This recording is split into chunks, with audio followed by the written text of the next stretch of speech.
KTR resign please అంటూ ఒకరిని చూస్తా ఉన్నాం. అదేవిధంగా పార్టీ వర్కింగ్ ప్రెసిడెంట్ ప్రధానికి పార్టీ వర్కింగ్ ప్రెసిడెంట్ పదవికి రాజీనామా చేయండి, ఎన్నికల్లో వరుస ఓటములకు బాధ్యత వహించండి, సోషల్ మీడియా వేదికగా బీఆర్ఎస్ కార్యకర్తల డిమాండ్ అంటూ ఒకరిని చూస్తాం. దీనిలో వరుస ఓటములతో బీఆర్ఎస్ ఉక్కిరిబిక్కిరి అవుతున్నది. దీనికి వర్కింగ్ ప్రెసిడెంట్ కేటీఆర్ బాధ్యత వహిస్తూ తన పదవికి రాజీనామా చేయాలని కార్యకర్తలు సోషల్ మీడియా ద్వారా డిమాండ్ చేస్తున్నారు.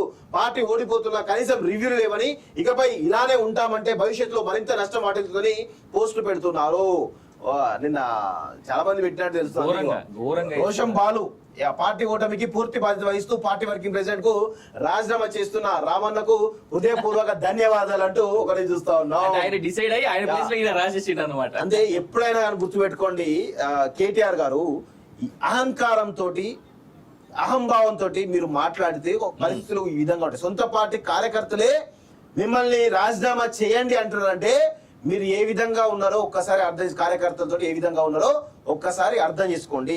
వాస్తవంగా కేటీఆర్ అనే వ్యక్తి ఎప్పుడు ఆయన హైలైట్ అయ్యాడు?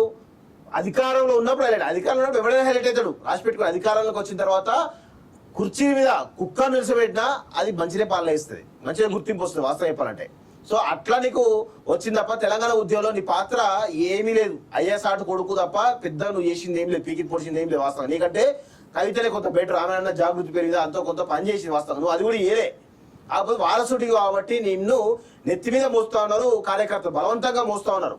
లోకేష్ పప్పు అని అన్నారు చాలా మంది, కానీ ఈరోజు లోకేష్ ముందు నువ్వు దేనికే పనికి రాకుండా పోయినావు వాస్తవం చెప్పాలంటే. 30 ఏళ్ళ మంగళగిరిలో ఒక్కనాడు గెలవలేదు టీడీపీ పార్టీ. అలాంటి దాన్ని తీసుకున్నాడు. బంపర్ మెజారిటీ 90,000 మెజారిటీయా 80,000 మెజారిటీ 30 ఏళ్ళు గెలవని టీడీపీని తీసుకొని మంగళగిరిలో సొంతంగా గెలిపించుకున్నాడు. మళ్ళీ అలా అయ్యే పెద్ద కష్టపడలే మంగళగిరిలో ఈసారి. అవును. సో ఇది పరిస్థితి.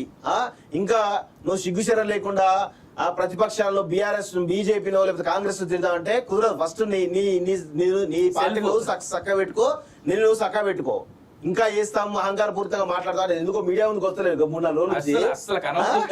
రిజల్ట్స్ దిమ్మ తిరిగి మైండ్ బ్లాక్ అయినట్టు రిజల్ట్స్ చూసి చెప్పినాం కదా, బరాబర్ చెప్పినాం. అసెంబ్లీ ఎన్నికల్లో ఓడగొట్టాం, పార్లమెంట్ ఎన్నికల్లో 0 సీట్స్ రప్పించాం.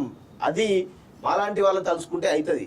అంటే ప్రజల్ని ఇష్టం వచ్చినట్టు పురుగులుగా చూస్తే ఇట్లాంటి సాగు దెబ్బలే ఉంటాయి, గుర్తుపెట్టుకోండి. అసలు మీకు ఛాన్సే ఉండదు చెప్పాలంటే.